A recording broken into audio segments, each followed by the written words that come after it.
Bom dia, pessoal do sétimo ano. Tudo bem com vocês? Aqui é o professor Carlos. Hoje nós teremos uma aula de ciências e o tema de nossa aula de hoje é o reino das moneras, as bactérias e as arqueobactérias.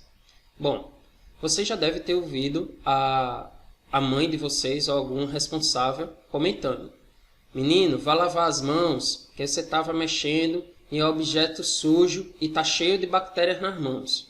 Bom, as bactérias, elas são geralmente associadas à transmissão de doenças, mas nem todas as bactérias estão relacionadas à doença. Então, existem bactérias que possuem função importante para os seres vivos, como, por exemplo, há bactérias no trato digestivo de certos animais, ruminantes, como no caso de boi, que faz com que haja a questão da digestão da celulose. Para esses animais, seria impossível digerir a celulose sem essas bactérias presentes em seu trato intestinal. Outras bactérias participam de outros processos importantes para o ciclo da vida na natureza, como, por exemplo, atuam como seres decompositores, ou seja, degradam a matéria orgânica para que haja novamente o reciclo dessa matéria. Logo, é errado dizer que todas as bactérias elas são prejudiciais ao ser humano. Parte delas, sim, causam doenças, outras não. Isso não quer dizer que, pelo fato de nem todas as bactérias causarem doença, a gente pode relaxar com relação à higiene. Sempre devemos lavar as mãos, escovar os dentes, tomar banho, pois as bactérias que podem causar doença aos seres humanos podem causar doenças muito graves, levando o indivíduo a óbito.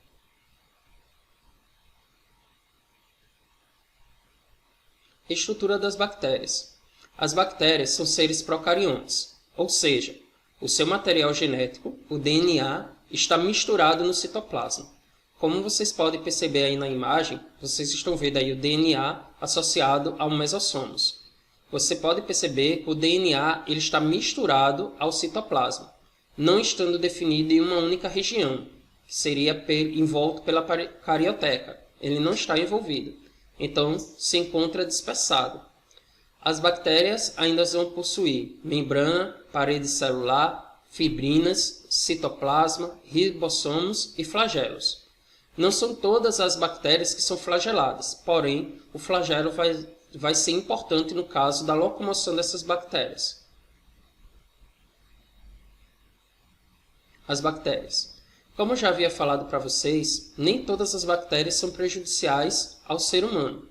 Porém, existem bactérias que causam doenças graves, que nós iremos abordar no final de nossa apresentação.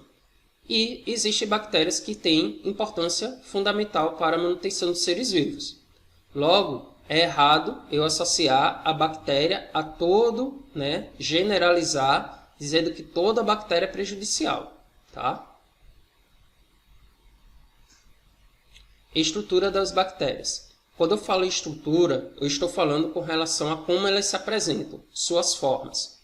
Aí no slide tem algumas formas, algumas estruturas das bactérias. No livro didático de vocês tem mais estruturas que seriam possíveis encontrar bactérias. Nesse caso aí nós temos, por exemplo, cocos. São bactérias em formas de círculos, de pequenos cocos. Diplococos são bactérias que estão unidas em grupos de dois cocos.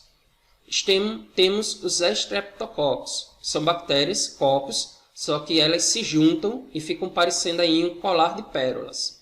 Nós temos ainda os estafilococos. Os estafilococos, eles parecem meio como se fosse um cacho de uva. Temos ainda os espirilos, que parece uma pequena lombriga. As bactérias flageladas, que possuem flagelo, que facilita sua locomoção. Os vibriões, que são em formas como se fosse de vírgulas. E os bacilos, que parecem pequenos bastões. E ainda temos os esporos bacterianos.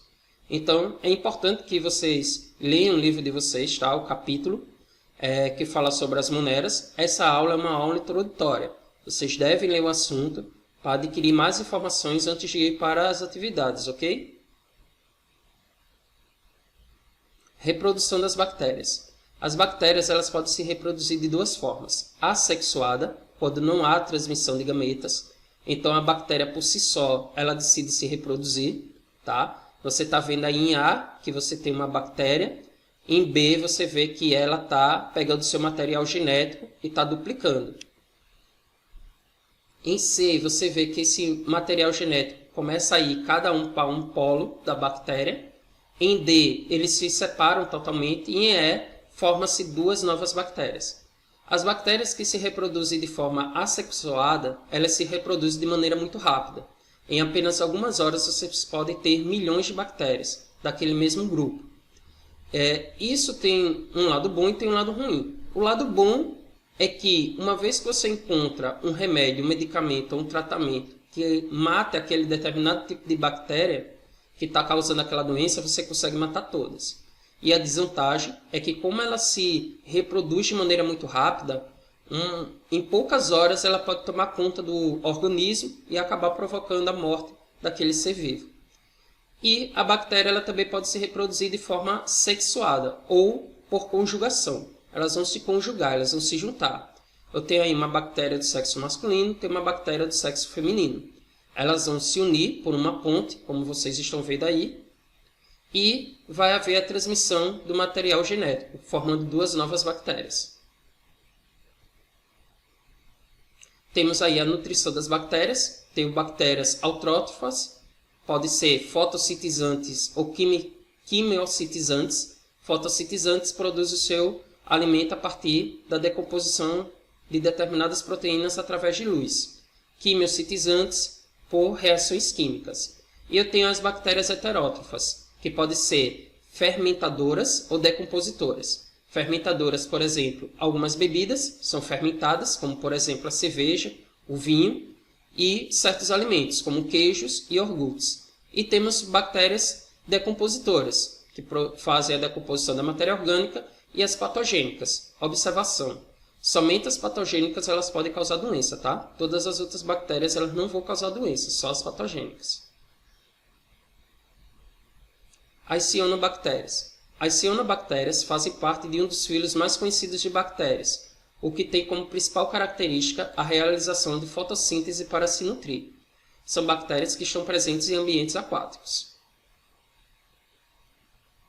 Doenças causadas por bactérias, podem ter, por exemplo, tuberculose, hanseníase, que é a antiga lepra, leptospirose, que é a doença transmitida pela urina do rato, cólera, tétano e antrax. Antrax já foi utilizado como arma biológica e terrorista. No livro de vocês tem falando sobre cada uma dessas doenças. É necessário que vocês façam a leitura, tá?